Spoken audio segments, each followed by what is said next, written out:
నా పేరు మేచినేని సంజయ్. ఎన్డీఏ కూటమి ప్రభుత్వం ఇక్కడ నిర్వాసితులకి 10 రోజులు ముందుగానే పండుగ వాతావరణాన్ని ఇక్కడ అలుపుకునేలాగా చేసింది. నిర్వాసితులు ఈ రోజు వరకు కూడా R&R ప్యాకేజ్ వస్తుందా రాదా అనే ఆందోళనతో ఉంటే ఈ రోజున చంద్రబాబు నాయుడు గారు వారికి 10 రోజుల ముందే 6,36,000 నాన్ ట్రైబ్ కిన్ను 6,86,000 ఎస్టీ అండ్ ఎస్సీలకి క్రెడిట్ చేయటం జరిగింది. ఈ రోజున ప్రతి ఒక్క నిర్వాసితులు కూడా చాలా ఆనందంతో హర్షం వ్యక్తం చేస్తున్నారు. అలాగే మాకు 45 కాంటూర్ కూడా త్వరలోనే సీఎం చంద్రబాబు నాయుడు గారు డిప్యూటీ సీఎం పవన్ కళ్యాణ్ గారు దృష్టి చేసి వీరికి కూడా 45 కాంటూర్ కూడా త్వరలోనే లబ్ధి చేకూరుస్తారని చెప్పేసి నిర్వాసితులు చాలామంది హర్షం వ్యక్తం చేస్తూ మా దృష్టికి తీసుకురావటం జరిగింది. అంటే గతంలో ఉన్నటువంటి ప్రభుత్వం అసలుకి యొక్క R&R ప్యాకేజ్ సంబంధించి కావచ్చు, ముంపు ప్రాంతాల గురించి ఎక్కడ మాట్లాడిన దాఖలాలు పట్టించుకున్న దాఖలాలు. కానీ ఇప్పుడు కూటమి ప్రభుత్వం వచ్చి 6 నెలలు కూడా గట్టిగా ముగియ ముందే ఈ విధంగా చేయడం గురించి మీరే ఉంటారు. ఇప్పుడు గత ప్రభుత్వంలో ముఖ్యమైన ఎక్స్ సీఎం జగన్మోహన్ రెడ్డి గారు ఇదే వేలేరుపాడు మండలంలో కన్నాయిగుట్ట పర్యటన చేసి ఆ పంచాయతీలో కూడా మొత్తం గ్రామంలో వచ్చేసి ఒక 100 కుటుంబాలకు కూడా R&R పరిహారం ఇవ్వని పరిస్థితి అయితే గత ప్రభుత్వంలో జరిగింది. అది కాకుండా ఆయన ఎక్కడికైతే వెళ్తాడో అక్కడ నిర్వాసితులు ఆయన్ని ఇబ్బంది పెట్టకుండా ఆయన మీద ప్రభుత్వం మీద దాడి చేయకుండా ముందు వాళ్ళకి డబ్బులు జమ చేసి ఆయన ఆ గ్రామానికి వచ్చి పర్యటన చేసే ఆయన. అయితే గత ప్రభుత్వానికి ఇప్పుడు కూటమి ప్రభుత్వానికి సీఎం చంద్రబాబు నాయుడు గారి నాయకత్వానికి పవన్ కళ్యాణ్ గారి నాయకత్వానికి అటు పైన కేంద్రంలో నరేంద్ర మోడీ గారు మాకు ఈ ప్రభుత్వానికి ఇక్కడ నిర్వాసితులకి పెద్ద అందరికీ కూడా మంచి జరగాలని చెప్పేసి మమ్మల్ని అందరినీ కూడా దూరదృష్టితో ఇక్కడ నిర్వాసితులు ప్రతి సంవత్సరం కూడా గోదావరికి ఇబ్బంది పడుతున్నారని ఈ రోజున ఏదైతే గోదావరి పరివాహక ప్రాంతంలో ఉన్న గ్రామాలు ఏవైతే ఉన్నాయో ఆ గ్రామాలందరికీ కూడా ఆ కుటుంబాలందరికీ కూడా ఈ రోజున నిర్వాసితులకి R&R పరిహారంను ఇంటికి సంబంధించి స్ట్రక్చర్ వాల్యూను కూడా ఈ రోజున వారికి వాళ్ళ ఖాతాలో జమ చేయడం జరిగింది. ఓకే, మొత్తానికి ఈ విధంగా చేసినటువంటి కూటమి ప్రభుత్వానికి మీ తరపున ఏం చెప్పాలనుకుంటున్నారు? కూటమి ప్రభుత్వం ఇలాగే ఈ ప్రాజెక్ట్ని ఒక యుద్ధ ప్రాతిపదికన పూర్తి చేసి ఇక్కడ నిర్వాసితులందరికీ కూడా న్యాయం చేసి ఇక్కడ ఏదైతే నిరుద్యోగులు ఎవరైతే ఇంకా 2017 కట్ ఆఫ్ డేటు కొంచెం పొడిగించి ఇక్కడ ఉన్న మిగతా యువతకు కూడా వారు న్యాయం చేయాలని చెప్పేసి కోరుకుంటూ కూటమి ప్రభుత్వానికి మా జనసేన పార్టీ తరఫున ఇక్కడ మండల ప్రజల తరఫున నిర్వాసితుల తరఫున మేము ధన్యవాదాలు తెలియజేసుకుంటున్నాం. పెద్ద మీ పేరు చెప్పండి. నా పేరు దేవిరెడ్డి సుధాకర్. మీది ఏ మండలం అండి? ఇక్కడ మాది వేలేరుపాడు మండలం. మా గ్రామం వచ్చేసి పూచిరాల కాలనీ. ఓకే, అయితే పోలవరం ముంపు ప్రాంతాలకు సంబంధించి మీది కూడా ఒక ప్రధానమైన మండలంగా చెప్పుకోవచ్చు.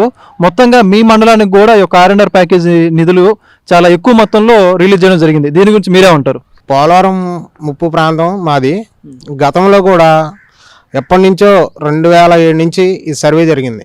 కానీ 2017-18లో చంద్రబాబు నాయుడు గారు కొంతమందికి అమౌంట్ వేశారు. ఒక 1000 మంది లోపు వేశారు. మిగతాది ఈ తర్వాత ప్రభుత్వం వైసీపీ ప్రభుత్వం వచ్చింది. ఈ వైసీపీ ప్రభుత్వం వచ్చాక వైసీపీ ప్రభుత్వంలో కుకునూరు పక్క మండలం కుకునూరు గ్రామంలో మారుమూల గ్రామం ఒక 70 విలేజెస్ ఏమి ఉంటాయి. అక్కడికి వెళితే అక్కడ వరకే పడ్డాయి. మిగతా ఏ గ్రామాలకు కూడా ఎక్కడా కూడా రూపాయి పడలేదు పోలవరం డబ్బులు అనేది.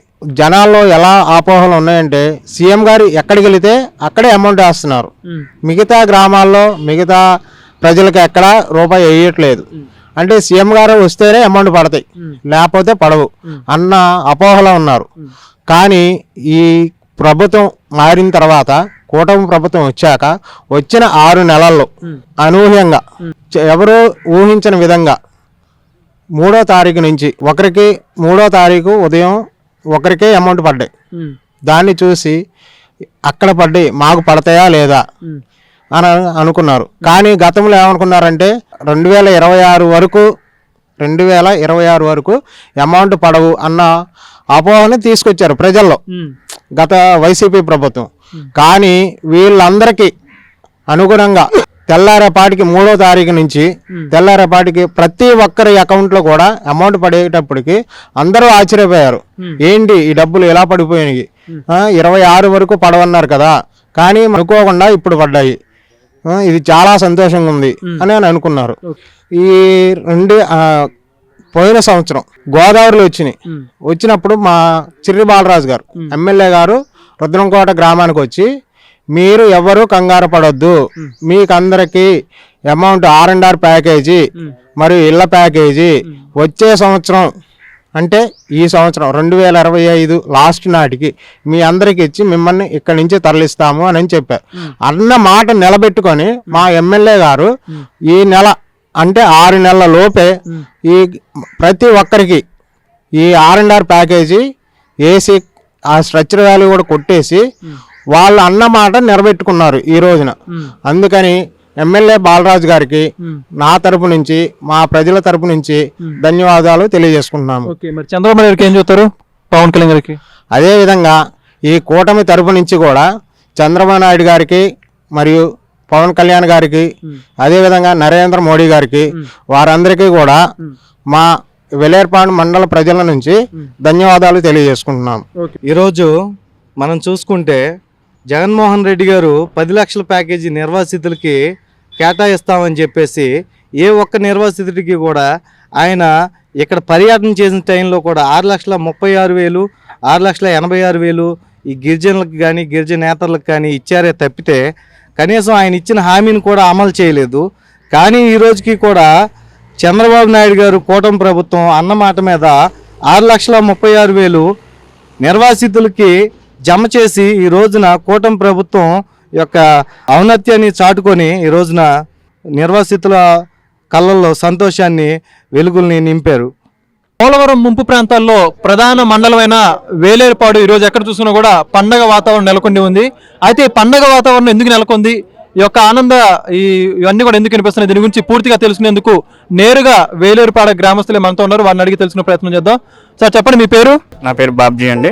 మీ ఊర్లో ఎక్కడ చూసినా కూడా ఈరోజు పండగ వాతావరణం కనిపిస్తుంది, ఏంటంటే కారణం ఏంటంటారు? సంక్రాంతి పండుగ ముందే వచ్చిందంటారా? ముందే వచ్చేసింది. చంద్రబాబు గారి నాయకత్వం ఈ కూటమి ప్రభుత్వం రావడంతో ప్రతి పల్లెలో వెలుగుంది. ప్రతి గ్రామంలో ప్రతి కుటుంబంలో ఆనందమయంగా ఉంది. గత 2019 వైసీపీ ప్రభుత్వం ఉన్నప్పుడు మాజీ ముఖ్యమంత్రి జగన్మోహన్ రెడ్డి ఇదిగో కొడతాం అదిగో కొడతాం నవంబర్ డిసెంబర్ అని ఎన్నో బోటపు మాటలతో ఈ ముంపు ప్రాంత వాసుల్ని అనేక ఇబ్బందులు గురి చేశారు. ఉదాహరణకి రుద్రంకోట గ్రామం పక్కనే గోదావరి ఉంది. ఆ గోదావరి ఎప్పుడు వచ్చినా దాని ఎఫెక్ట్ రేపగ్గం రుద్రంకోట ఈ ముంపు ప్రాంతాలు డౌన్ కోయిదా కట్టుకో అనేక గ్రామాలు ముంపు ప్రాంతాలు జలమయమైపోతున్నాయి. వీడికి సడన్ గా వస్తే వీళ్ళని సురక్షిత ప్రాంతాలకు తరలించాలంటే ఆ యొక్క బోట్లు కానీ ఇంకా వాహనాలు కానీ సమకూర్చాలంటే ఎప్పుడండి బిఫోర్ సమకూర్చాలి. అలా కాదు, నైట్కి నైట్ గ్రామ వార్డు సచివాలయం ద్వారా మీరు వెళ్ళిపోవాలి వరదలు వచ్చేస్తున్నాయి అంటే ఎలా వెళ్తారు చెప్పండి, ఒక అండర్స్టాండింగ్ లేకుండా. కానీ ఈ కూటమి ప్రభుత్వం వచ్చిన తర్వాత చక్కగా నీటుగా ఎటువంటి ప్రమాదం వచ్చినా ముందే అధికారులతో ఇంటింటికి వచ్చి వారి ఇబ్బందులను చూసి చాలా చక్కగా పరిపాలన సాగుతుంది. అదే విధంగా ఇప్పుడు పోలవరం ముంపు ప్రాంత వాసులందరికీ డబ్బులు పడ్డాయి. మీకు కూడా పడ్డాయా? నాకు 6,36,000 పడ్డాయండి. అంటే 6,36,000. అవును, గిరిజనులకి అయితే 6,86,000 వేశారు. చాలా బాగుంది. హౌస్ టచ్ కూడా పడింది. ముందే మీకు ఎవరైనా చెప్పారు డబ్బులు పడుతున్నాయని చెప్పి? అసలు సడన్ గా ఊహించలేదు. కూటమి ప్రభుత్వంలో 2026 లోపు పోలవరం నిర్వాసన ప్యాకేజీ జమ చేస్తామని చెప్పారు. కానీ 2026 అంటే అప్పుడు కొడతాం అనుకున్నాం.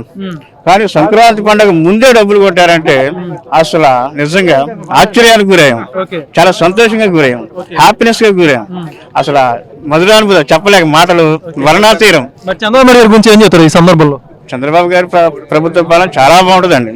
ఎందుకంటే మంచి సీనియర్ నాయకులు, మేధావులు, అనుభవజ్ఞులు, బాగా ముఖ్యమంత్రి పదవిలో ఆరితేరిన వారు, ప్రజల కష్టాల గురించి తెలుసు. ప్రజల కష్టం అంటే ఏమిటో వారికి బాగా తెలుసు. అలాగే కూటమి ప్రభుత్వం వల్ల